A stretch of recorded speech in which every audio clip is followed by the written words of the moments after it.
परसों देश में एक न्यायिक फैसला आया बॉम्बे हाई कोर्ट का। सब लोग जानते आप हैं 11 जुलाई 2006 को पश्चिम रेलवे मुंबई महानगरीय में विस्फोट हुआ क्रमवार। 189 लोग मारे गए, 800 से ऊपर लोग घायल हुए और फैसला आ रहा है 2025 में। पूरे 20 साल बाद जब फैसला आ रहा है तो बॉम्बे हाई कोर्ट ने 12 आरोपियों को बरी कर दिया। उस समय सरकार भी महाराष्ट्र में कांग्रेस की थी और केंद्र में भी कांग्रेस थी। ये कांग्रेस और मुसलमान, ये दो का कनेक्शन आज़ादी के पहले और आज़ादी के बाद भी है। और आज़ादी के समय, जिस समय सन 47 में बंटवारा हुआ धर्म के आधार पर देश का, एक भी मुसलमान इस देश में नहीं रहना चाहिए था। मैं बार बार कहता हूँ, इस बात के लिए गांधी और नेहरू दोषी हैं और आने वाली पीढ़ियाँ शायद ही गांधी नेहरू को माफ़ कर पाएंगी जब इस तरह के आतंकवाद और देश में झांगुर भांगुर जैसे लोग धर्म परिवर्तन कराते फिरेंगे। चलते आ रहे हैं, इस देश में सरकारें हमेशा अक्सर कांग्रेस की रही हैं शुरुआत से ही, यानी जड़ में बैठी कांग्रेस है जिसका मुसलमान प्रेम है। ये मैं कहता हूँ, इस बात को कोई माने या ना माने। देश में विस्फोट हो, आतंक हो, आज सारी पीड़ा देश झेल रहा ना, और तमाम आतंकवादियों गुनहगारों के मददगार अगर वो मुस्लिम है तो लोग खड़े हो जाते हैं। इसमें एक है जमीयत उलेमा। रिकॉर्ड है, अब तक उसने 700 ऐसे आतंकवादी वारदातों में शामिल लोगों को बरी करा चुका है, उन्हें लीगल मदद दे चुका है। क्यों और कैसे? हमारे नियम कानून की जो लचरशीलता है, हमारे अधिकारियों की, कानूनी अधिकारी या पुलिस अधिकारियों की जो कानून के प्रति निष्ठा नहीं है, या जिस तरह से कोर्ट ने सबूतों के अभाव में छोड़ दिया। जब मकोका अदालत ने 2015 में 5 को मौत की सजा दी तो आज 2025 में 12 को हाई कोर्ट ने क्यों छोड़ दिया? न्याय का मतलब होता है कि अगर वकील चाहे कुछ भी कहे, कोई भी तर्क दे, लेकिन न्याय की कुर्सी बैठा व्यक्ति इस बात जरूर देखे कि उसके न्याय से अन्याय ना होने पाए। यह अन्याय तो देश साथ हो रहा ना। जो अन्याय चल रहा है देश में, न्यायपालिका करे, पुलिस प्रशासन करे या सरकार करे, लेकिन देश में इस तरह की घटनाओं पर भी अगर हमारी न्यायपालिका, हमारी सरकारें, हमारे पुलिस विभाग साक्ष्य देने में और साक्ष्य ना होने के कारण से बरीपन है, तो फिर इस न्याय को भी बदलने की जरूरत है।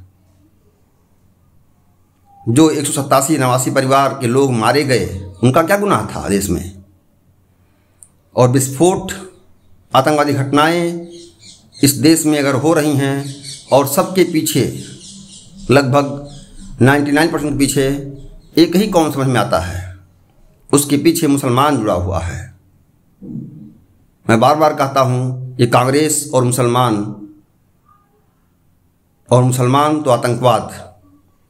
दुनिया में, देश में इस्लामोफोबिया फैलाने के चक्कर में, इस्लामीकरण करने के चक्कर में इस्लाम के जो प्रवर्तक रहे और जो वर्तमान में खाड़ी देशों से लेकर के, सऊदी अरब से लेकर के धर्म के नाम पर जो फंडिंग होती है, जो सबूत मिल रहे हैं भारत सरकार को, भारत के पुलिस प्रशासन को,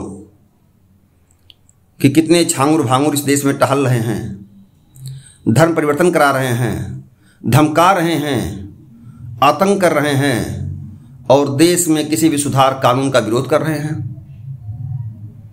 हम लोगों ने देखा शाहीन बाग में 1.5 साल तक रास्ता बंद रहा।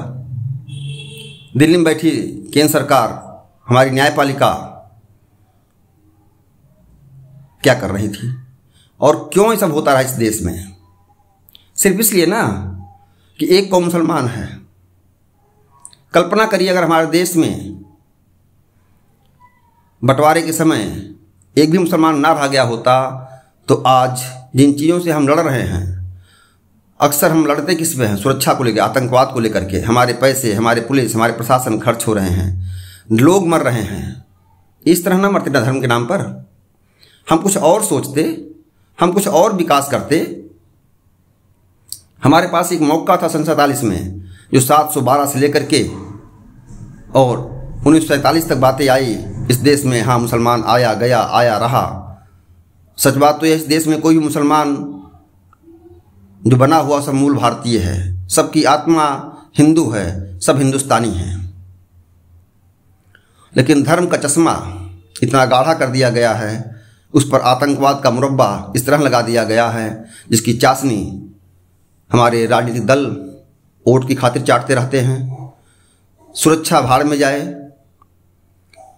इसीलिए मैं बार बार कहता हूँ कि जो विस्फोट में घटनाएं होती हैं, आतंकवादी बरी किए जा रहे हैं, बरी कराने वाले लोग कौन हैं? पैसे की लालच में, स्वार्थ की लालच में बड़े बड़े वकील मिल जाते हैं ऐसे लोगों को। और दिल्ली लुटियंस में बैठे वकील साहब लोग तो और ज़्यादा मेहरबान होते हैं।